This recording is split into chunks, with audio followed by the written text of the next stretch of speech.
हरियाणा में बारिश और बाढ़ का कहर। हथनीकुंड बैराज के गेट खोले, दिल्ली तक अलर्ट जारी। नमस्कार दोस्तों, हरिभूमि टीवी पर आपका स्वागत है। बारिश ने पूरे हरियाणा में तबाही मचा रखी है। नदियां उफान पर हैं, सड़कें डूब गई हैं और गांव शहरों में पानी भर गया है। आज हम आपको हरियाणा के अलग अलग हिस्सों से आई इस तबाही की पूरी रिपोर्ट दिखाएंगे, जिसमें हथनीकुंड बैराज, सिरसा और अंबाला की ताजा स्थिति शामिल है। लगातार बढ़ते जल स्तर को देखते हुए प्रशासन ने यमुना नदी पर बने हथनीकुंड बैराज के सभी फ्लड गेट खोल दिए हैं।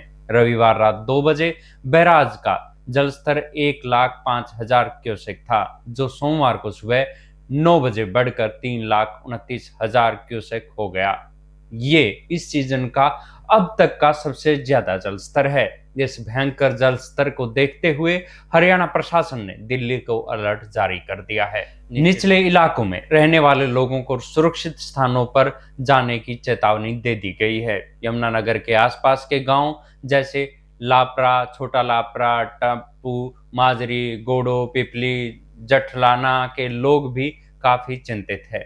हालांकि अभी यहाँ हालात सामान्य हैं। प्रशासन ने सायरन बजाकर लोगों को चेतावनी दी है कि वे यमुना के किनारे न जाएं और अपने पशुओं को वहां पर चराने न लेकर जाएं। मुख्यमंत्री नायब सिंह सैनी ने स्थिति की गंभीरता को देखते हुए अपना यूएई का दौरा रद्द कर दिया है। हथनीकुंड बैराज के गेट खुलने से सिर्फ यमुना ही नहीं बल्कि हरियाणा के दूसरे हिस्सों में भी इसका असर दिख रहा है। सिरसा में देर रात हुई भारी बारिश से 2 घरों की दीवारें गिर गई। हालांकि परिवार पाल पाल बच गया।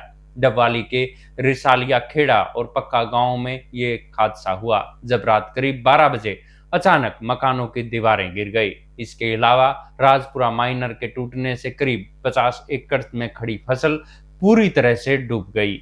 यहाँ किसानों के लिए एक बड़ा झटका है, जिनकी मेहनत पर पानी फिर गया है। वहीं कैथल के सोंगल गांव और नारनौल के एक प्राइवेट स्कूल में भी पानी घुस गया।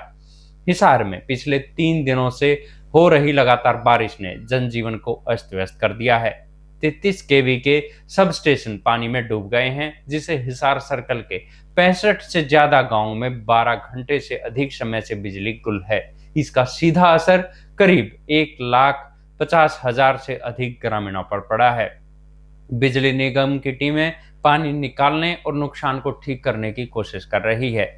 बरवाला, आर्यनगर और बटलाना के सब स्टेशनों में 3-3 फुट तक पानी भर गया है। इसके साथ ही टोकस, पातन और दौलतपुर गांव के पास 5 नहरें टूट गई हैं, जिससे सैकड़ों एकड़ जमीन पर पानी फैल गया है। कई घरों में पानी घुसने से करीब 100 से अधिक लोगों को अपना घर छोड़कर सुरक्षित स्थानों पर जाना पड़ रहा है। अंबाला में भी बारिश ने कहर बरपाया है। रविवार की रात से ही हो रही मूसलाधार बारिश ने शहर के कई इलाकों को डुबो दिया है। Jandli railway station underpass, Jagadhri gate और सेक्टर 9-10 जैसे निचले इलाकों में गहरा जल भराव हो गया है। रेलवे अंडरपास में पानी भरने के कारण उन्हें बंद करना पड़ा है, जिससे लोगों को रेलवे पुल से होकर जाना पड़ रहा है।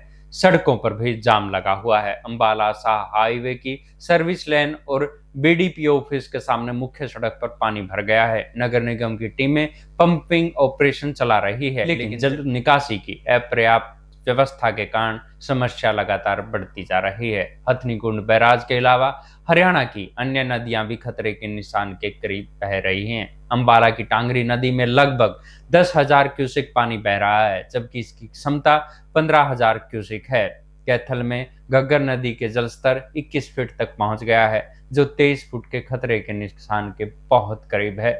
फतेहाबाद के चांदपुरा गांव में गग्गर पर बने साइफन में भी जलस्तर बढ़ गया है। वहीं कुरुक्षेत्र में मारकंडा नदी में 18,000 क्यूसेक पानी बह रहा है। शाहबाद में यह नदी खतरे के निशान से सिर्फ 1 मीटर नीचे है और अगले 24 से 48 घंटों में इसमें 28 से 34,000 क्यूसेक पानी आने की आशंका है। मौसम विभाग ने अगले 36 से 48 घंटों के लिए भारी बारिश का अलर्ट जारी किया है। 2 सितंबर तक पंचकुला, अंबाला, यमुनानगर, कुरुक्षेत्र, करनाल, पानीपत, कैथल सहित कई जिलों में बारिश की संभावना है। हालात को देखते हुए चंडीगढ़ मुख्यालय से संबंधित विभागों के अधिकारियों और कर्मचारियों की छुट्टियां रद्द कर दी गई है। लोगों को अपने अपने इलाकों में सतर्क रहने की सलाह दी गई है। आपको ये रिपोर्ट कैसी लगी, हमें कमेंट बॉक्स में जरूर बताएं और आपके इलाके का क्या हाल है वो भी हमें ज़रूर बताएं।